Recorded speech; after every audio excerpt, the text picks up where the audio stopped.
Well, welcome back, everyone. We have Dr. Perry Bush from Bluffton University in today. Welcome, Perry. It's always good to be with you, Chris. And Perry, there's obviously, it's tragedy everywhere over by the Gaza Strip. So that's what we're going to discuss today, the Gaza Strip. Yeah. So let's go for it. Chris, yeah, like you said, everywhere you look in this whole situation is god-awful pain and suffering. And it's always good to start here with just some acknowledgement. Of course, almost every viewer I expect would have known this happened. What happened on October 7th, in which this terrorist group, Hamas, based in Gaza, attacked and killed 1,200 some Israelis in cold blood, murdered them in cold blood, and took 200 some hostages back into Gaza used as negotiating trips. This is a heinous, horrific, premeditated, awful attack that seemed to have sparked now new waves of anti-Semitism around the world, including in our own country. The U.S. Anti-Defamation League says we have like 34 such anti-Semitic attacks or incidences every day now in the United States. And so anti-Semitism is this god-awful poison that continues to permeate the global bloodstream and also in our own country. And of course, it stands worthy of full condemnation by any decent person. So we have to at least begin that, because it then puts Israel's actions in Gaza in a larger context that we can't forget. But of course, since that horrific Hamas attack, Israel then has launched a huge military assault in Gaza. And it bears repeating, Chris, that Gaza is one of the most densely populated areas in the world. It's got about 2.1 million people living in about 140 square miles. It's just like Israel's launching a major military attack in a densely populated city. I mean, it's like the equivalent of a U.S. metropolitan area. And so the civilian casualties have been horrific. And the data I'm getting has been repeated by a number of sources around the world, including, by the way, 5 United States senators on the front page of the Washington Post last weekend, in which they point out that nearly 28,000 Palestinian citizens of Gaza have died now in Israeli bombing. 28,000, 2/3 of them women and children.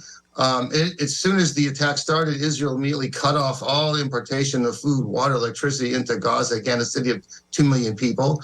While they have allowed some shipments of aid to resume, it's nowhere near what's needed. And as a result, famine is now stalking much of northern Gaza. UNICEF has reported recently that 1 of 6 children in Gaza are severely malnourished. They can't get medical supplies, and they can't get anesthesia. There have been media reports that children and women are being operated on in some instances without anesthesia. So the amount of human suffering coming out of Gaza is incalculable as the Israeli military assault proceeds. And of course, the recent indications are it stands to get worse. Then we just talk about northern Gaza. The new Israeli assault seems to be posed now at southern Gaza in an area called Rafah, in which hundreds of thousands of refugees from the north have poured into Rafah, thinking it was safer there.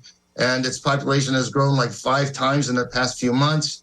And now if Israel launches, and Israel says that's where some major Hamas leaders are, it's a Hamas staging area, so they have to go in there. But you can imagine the civilian casualties, Chris, that are going to continue to explode if that assault proceeds. Yeah, and that would have political repercussions as well. Egypt, who says it's going to, if you start trying to go into Rafah and force Palestinian refugees across the Egyptian border, it will get rid of its 40-year peace agreement with Israel. So, I mean, the whole implications just go on and on and on. Yeah, it's all horrible. I mean, we've all seen the video clips and we've all seen it on the news, and I've reported it on the news. And just the normal citizens that are really suffering because of the senseless war is horrific.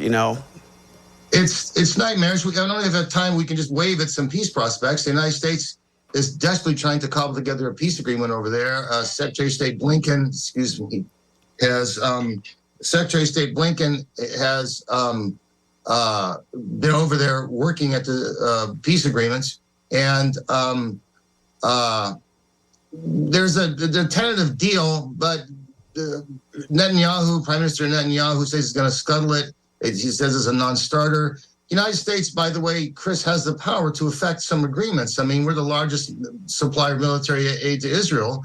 If we want to use that as kind of a carrot and stick to get Israel to enter a peace agreement, but right now the Biden administration shows no interest in doing that. For me, Chris, I don't know. I look upon this just kind of as a Mennonite historian, and I don't know. When I see what's going on in Gaza, this may sound simplistic to some viewers, but maybe the way to stop killing is to simply stop killing. Maybe the international community needs to press even harder for an immediate ceasefire. There's an old peace activist named A.J. Must who used to say, there is no way to peace. Peace is the way. And so maybe that's what has to happen. Maybe we need a national ceasefire, because right now the killing seems, the horror and suffering of the people of Gaza just seems set in place to go on and on and on. Yeah, well, Perry, I think we have a long way to go with this war. I don't know. Hopefully not, but we'll see what happens. So I want to thank you for joining us today, Dr. Perry Bush from Bluffton University. Thank you once again. All right. Well, don't go away, because we have more when we return.